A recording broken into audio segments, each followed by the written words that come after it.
que as pessoas precisam realizar para sair do zero e alcançar os seus objetivos? Olha, no Brasil,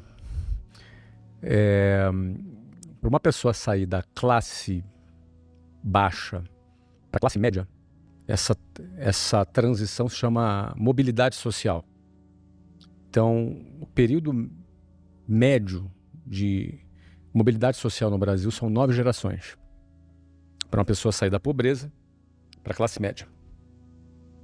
Ou seja, alguém numa única geração conseguir distorcer esse tempo, subverter essa estatística e alcançar esse resultado mais rápido, não é uma viagem muito simples. Não é fácil. Nunca foi fácil para ninguém, não é fácil para ninguém. Mas é possível. Então acho que o primeiro fato, o primeiro ponto é que diante de tantas vozes na sociedade, de tantas vozes, às vezes dentro da própria cabeça da pessoa, o primeiro ponto a se ter claro é que é possível. Porque se alguém acredita ou acha que não é possível, ela já começa fora do jogo. Ela já entra no jogo perdendo. Então, pode parecer um papo meio de autoajuda, meio barata, dizer que a gente precisa acreditar que é possível, mas é fato. Porque quem não acredita que seja possível já está fora. Então acreditar que é possível, mesmo em meio a estatísticas absurdamente desfavoráveis, como 9 gerações para você sair da pobreza para a classe média, mesmo diante desses números, em primeiro lugar é o cara acreditar que é possível. Segundo ponto, é entender que numa realidade onde você planta e colhe, numa realidade, num cenário onde você precisa plantar para colher, é preciso, em primeiro lugar, plantar as sementes certas e 2, no terreno certo. Então, não basta ser a pessoa certa ou plantar as sementes, ou ter as sementes certas, se você tentar plantar essa semente num bloco de concreto. Até porque as sementes são finitas também, né? Elas são finitas e elas dependem das condições ideais para que ela brote. Então não adianta, né? Eu não sou especialista em agronegócio, mas ninguém precisa ser para saber que se tentar plantar uma semente de excelente qualidade num bloco de concreto, ela não vai nascer. Então você precisa ter o terreno certo. Você precisa ter o terreno certo. Daqui a pouco eu falo o que é o terreno. Mas você também precisa ter a semente certa. A semente certa também faz a diferença. Então o que eu posso plantar no lugar certo que eu posso colher? No fundo, essa é a equação que traduz a sua pergunta, né? O que eu posso plantar especificamente de maneira promissora num terreno que de fato seja promissor? Talvez responda a pergunta do porquê as pessoas talvez não consigam realizar os seus sonhos. Porque talvez a semente é errada ou porque o terreno está errado. Tá errado. E não adianta inverter a ordem também. Né? Exatamente. Mas o que eu vejo de muita experiência, eu já tenho 31 anos que eu empreendo, eu sou um veterano, quase avô. Semana que vem nasce meu primeiro neto. Sensacional. Mas eu vejo muita gente boa plantando boas sementes no concreto.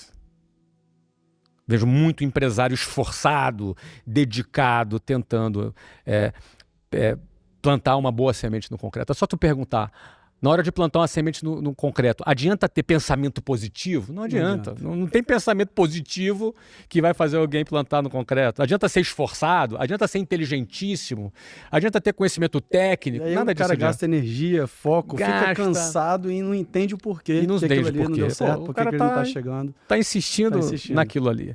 Você entendeu? Tem um limite para insistência, tem né? Limite, tem limite para insistência. Dar aquela olhada de fora e falar assim, não tá rolando. Isso.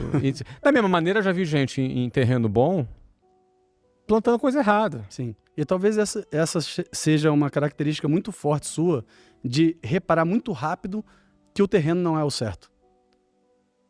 Essa afirmação para você é correta? Porque Vamos lá. Sua história mostra muito disso para mim.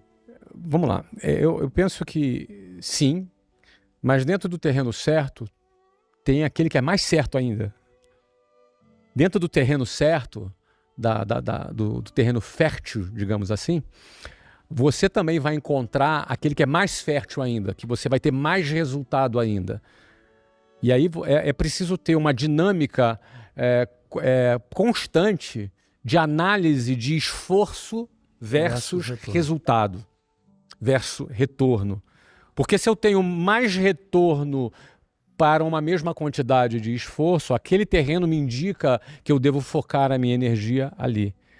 O que, portanto, eu não posso estar apegado, ainda mais num mundo em que a tecnologia muda o tempo inteiro, portanto, eu não posso estar apegado a nenhum produto, a nenhum serviço, a nenhuma estratégia, a nenhum contexto, porque esses cenários mudam completamente. E aí eu tenho que estar atento para fazer essa análise de custo de esforço versus retorno o tempo inteiro. E aí pode ser que hoje eu aplique minha energia num determinado projeto e amanhã eu não aplique mais a minha energia naquele projeto. E para mim está tudo bem. Né? Não tem certo e errado. E nem sucesso e fracasso quando você troca de projeto. O fracasso está em quando eu desisto.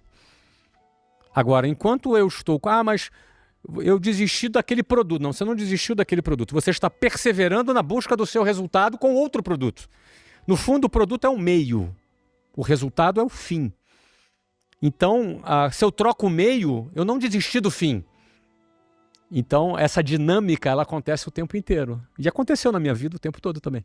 De você não ficar cego, de estar dando certo aqui, mas você nunca está satisfeito. Está sempre olhando ao redor, vendo se tem novas oportunidades, porque a partir do momento que você faz algo dar certo, outras portas vão se abrindo. Você tem que saber filtrar e entender se esse caminho vale ou não seguir, se ele é mais frutífero ou não. Muito legal. Eu sou muito apegado à semântica, Rafa. Então, por exemplo, eu costumo dizer que a pessoa deve estar sempre satisfeita. Porque a satisfação, ela está relacionada a contentamento e também está relacionada à gratidão. Por exemplo, toda mãe e pai ajuda o filho a ser grato por aquilo que ele tem. Geralmente, quando o filho está reclamando que o almoço é a mesma coisa do dia anterior, a mãe fala, tem gente que não tem nem isso para comer. Você tem que dar graças a Deus por aquilo que você tem. Então, esse contentamento e essa satisfação, além de ser uma excelente profilaxia emocional, porque você é muito mais feliz, contente, satisfeito, do que alguém descontente, insatisfeito. Ou seja, além de ser uma profilaxia, é justo você levantar a mão para o céu e agradecer pelo que você tem. Mas a gente não pode confundir satisfação com conformidade. Portanto, é satisfeito sempre, conformado jamais. Conformado é quando a palavra conformado conforma com mesma forma. É quando você ganha a mesma forma do ambiente. Você está num ambiente que é ruim, aí você se torna ruim porque aquele ambiente é ruim. Não é? Quando você ganha a mesma forma, quando você se conforma. Então, quando eu estou satisfeito, eu estou feliz, eu estou grato, isso me ajuda a ter saúde emocional. Mas quando eu não estou conformado, isso me ajuda a não ser um cara acomodado. Me ajuda a não ser um cara que vou me adaptar à situação. E aí a palavra adaptação também é muito interessante, porque a espécie humana, por ter essa capacidade de se adaptar, ela sobreviveu a muitas mudanças climáticas, mudanças no mundo, etc. e tal. Então, a adaptação, ela favorece o crescimento, a sobrevivência, na realidade. A adaptação, ela favorece a sobrevivência. Mas a adaptação pode ser ruim na medida em que a gente pode se adaptar ao inaceitável. Eu gosto de dar 2 exemplos quando eu falo sobre adaptação. Você já deve ter ido em algum lugar que tivesse um rio muito poluído, muito fedorento, e que aquilo entra já ardendo suas narinas, né? Só que de repente você olha, tem casas ao redor, e tu pensa, cara, como é que alguém mora aqui? Porque essa pessoa se adaptou àquela situação. A adaptação faz a gente conviver por sobrevivência, mas em alguns casos, por uma adaptação inaceitável, a determinadas situações que a gente jamais deveria negociar. Eu vou te dar um exemplo que é mais agressivo. Quando a mulher sofre violência doméstica e, achando que não tem escolha e acreditando que não tem para onde ir, ela se adapta e procura ver o lado bom. Aquela pessoa que me imputa uma violência não é uma má pessoa, tão má pessoa, e ela se adapta, e ao se adaptar ao inaceitável, está alimentando uma próxima violência que virá em breve. Isso é um processo de adaptação. Aí a gente tem que fugir desse processo de adaptação. Ou seja, algo que nos cria uma condição de sobrevivermos a mudanças radicais, Vou te dar um outro exemplo. Se a gente tivesse aqui um ataque nuclear e a gente tivesse que morar num bunker por 5 anos, nós moraríamos. A gente se adaptaria àquela realidade. Talvez a gente arrumasse alguma coisa em que a gente desse risada. Talvez isso seja por não enxergar uma outra situação. Por sobrevivência. O teu cérebro te cria caminhos e você, e o cérebro acaba enganando a gente muitas vezes, porque às vezes bloqueia a gente de enxergar a saída. Mas quando realmente não existe a saída, é boa essa adaptação. Mas muitas vezes, Rafa, existe a saída para a violência doméstica, existe a saída para a mediocridade, existe a saída para uma situação adversa extrema e a gente pode não estar enxergando porque a gente se adaptou. Então, eu diria para você que satisfeito, sempre, grato, conformado jamais, porque eu sempre posso mais e posso evoluir. E o que me impediria de evoluir seria eu me adaptar a determinadas situações que eu possa estar aceitando na minha vida.